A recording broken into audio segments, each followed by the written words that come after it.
Welcome back to the show. Now, Chef, we've got one final recipe to go.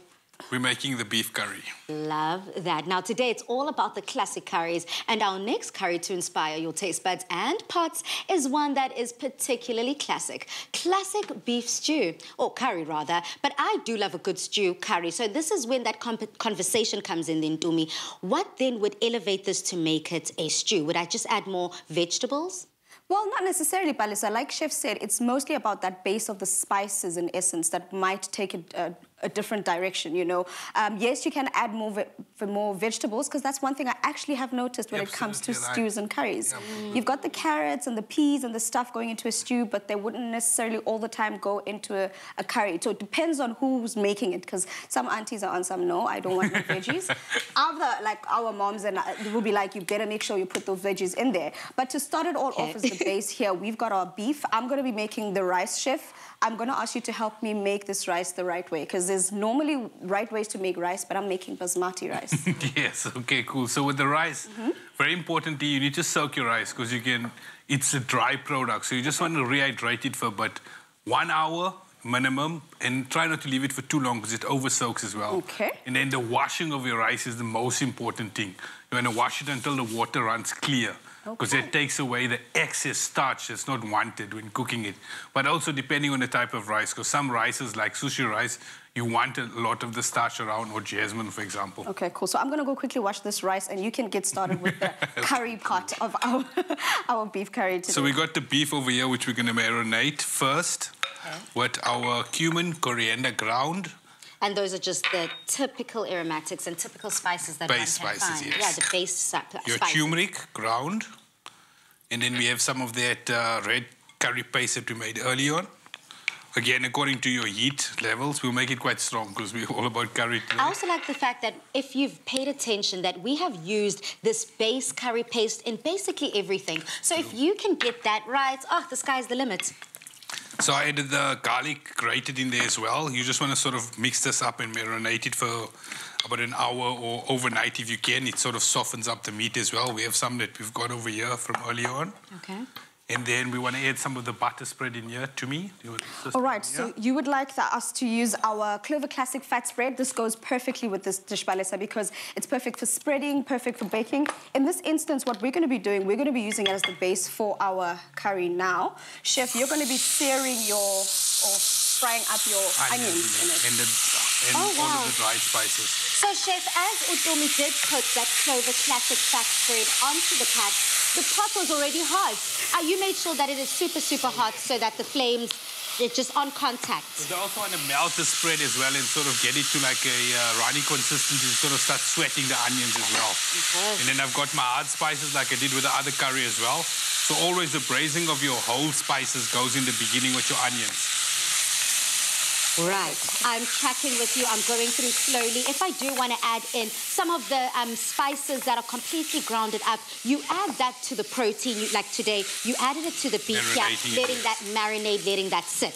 But for some of the harder spices, the whole spices that Chef used, he put that in almost in the beginning of his cooking process as he is sweating out those onions. Utomi's already put in the Clover Classic fat spread, made sure that the onions are completely sweated down, hard spices in, making sure that it's all about the aromatics here to get it right.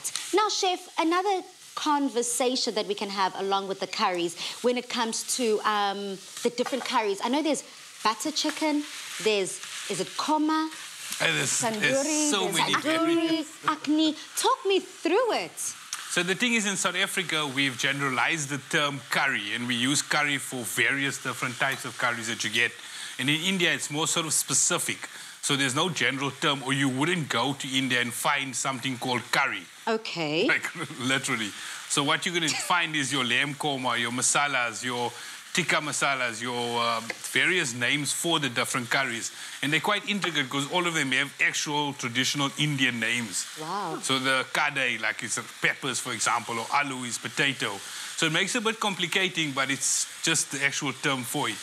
And another thing that we do see repeated in so many of these ingredients, yes, we do have our spread of spices here, but these spices, Chef, are not only good for curries. Each spice also has very different kinds of benefits. Now, Chef, do you want to speak? There's a lot of health benefits to most of them, I guess, or actually all of them, right? Fenugreek, one of my favorite spices. And that's this one here. I love using them in pickles, and it's interesting tip is it's good for pregnant women because it sort of boosts the production of milk. Oh, wow. A lot of people, whether it is weight loss, whether it is gaining muscle, whether it is just being a foodie and wanting to get the absolute best taste. I love the fact that you also mentioned for pregnant women, making sure that that milk production is on and popping. This is the one that you like to use. So how can we include this in different recipes? So this is used in, it's your general pickling spices. So your cumin, your coriander seeds, your fenugreek, your carom seeds, and coriander seeds. Those are all used in pickling spices. It's your main acha masala spices, or in various types of pickles it's used. And in some vegetable curries, it's sort of tempered in the beginning process in the oil, so it like releases less of its bitterness and creates a sort of like amped flavor, like umami flavor for your vegetables. Love that. Okay, I hope you're tracking with us. I certainly am. But Chef has detailed all of this quite clearly and thoroughly on the Afternoon Express website, and you can just head over there to get the full ingredients list and recipe. Now, I can only imagine how you can add different other nuts, maybe almonds, cashews, into different curries, all this recipe. Definitely, Palisa, and also into the rice as well. I know a lot of people